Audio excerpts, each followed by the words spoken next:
What is up, everyone? JD here. I hope you're all doing well today. And if you can tell, the mat is out, so you probably know this is either going to be a maintenance video or a knife mod video. And it's actually going to be a knife mod video. You're probably thinking to yourself, well, isn't that already a modded AD20.5 with some beautiful fat carbon scales on there done in the purple haze? You'd be right. It is. But because I have two knives that have fat carbon scales on there, I decided to go ahead and check out Original Goat's website and pick up some new goodies for my Demko AD20.5. So as you can see here, I have a backspacer, and then inside this pouch here, as I try to carefully move that box out of the way and do the slow reveal, I have a set of Demko AD20.5 scales that are going to be going on the knife. But these are the shark tooth pattern with the lanyard hole delete still done on the scales, because I think it looks so much cleaner without the lanyard hole, and I don't need a lanyard for this. Oh wow, these feel very nice. It's a very nice texture, a very cool looking finish. So let's go ahead and dive into the install. I believe I actually have an install video out there. Let's go ahead and check out the backspacer before we jump. So you can check out that install. It's got the OG on there. Really nice. I wanted to get the jimping because I have the jimping on this model already, and I think it's going to look really good together. So I am going to do a time lapse of the install, and then once it's installed, we'll come back and have a look at it. What you'll need for this install is a nice T6 bit. This is the Weehaw bit in the 1/4 inch, I think, and then the 3/4 T10 for the pivot, and this is the Scout tool driver and the Kershaw driver. If you go all the way down to recommended tools down in the link in the description, you'll find that information. All right, I'm going to go ahead and start the time lapse and get this installed.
Alright guys, I hope you enjoyed that time lapse of me struggling to get this centered for whatever reason. It took like 4 or 5 attempts. I had to keep trying to get the barrels to move over to get this centered, and I don't think that it is perfectly centered, but I think it is close enough, or maybe because I'm looking under the camera it doesn't look like it's perfectly centered, but it is centered.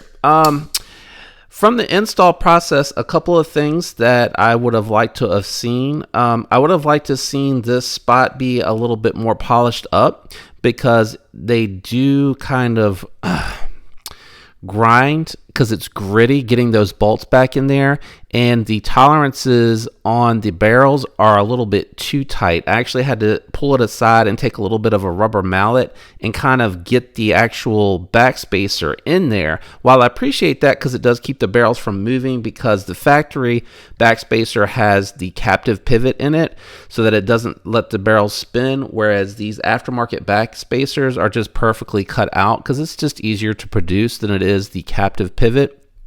And I understand that, but the tolerance is just a little bit too tight as far as fitment goes. The shark tooth jimping on there is very aggressive, but I like it. You know, I knew that that's potentially what was going to happen when I got it, and it feels really good. It feels very secure. The fitment on everything seems pretty good as well. I would have liked for the pivot to have a little bit more ability to be closer. The tolerances on it are very, very, very tight, and it was a lot of work to get this to go back together like it did from the factory.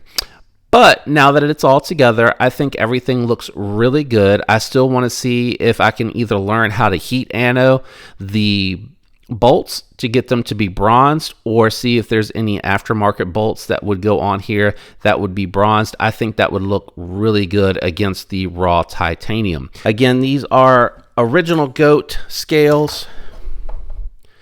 You can find them on the internet. I'll link them down below too as well. They have a couple of options. They have just the flat, which kind of looks like the scales that came with the premium version of the Demko. I like them. I think they are really well made. They look really nice. I will clean it up and get some photos out on Instagram for people to check out. Fitment's nice. There's no blade play, and it is completely smooth. Feels very solid, and I like them. Let me know what you think down in the comments. I hope you enjoyed this video. If you did, do me a favor, leave a like. Consider subscribing if you're not already subscribed. Consider turning on the notifications if you do subscribe so that you don't miss any future content. I thank you for tuning in to today's video, and I hope you have a fantastic week. Until next time, peace.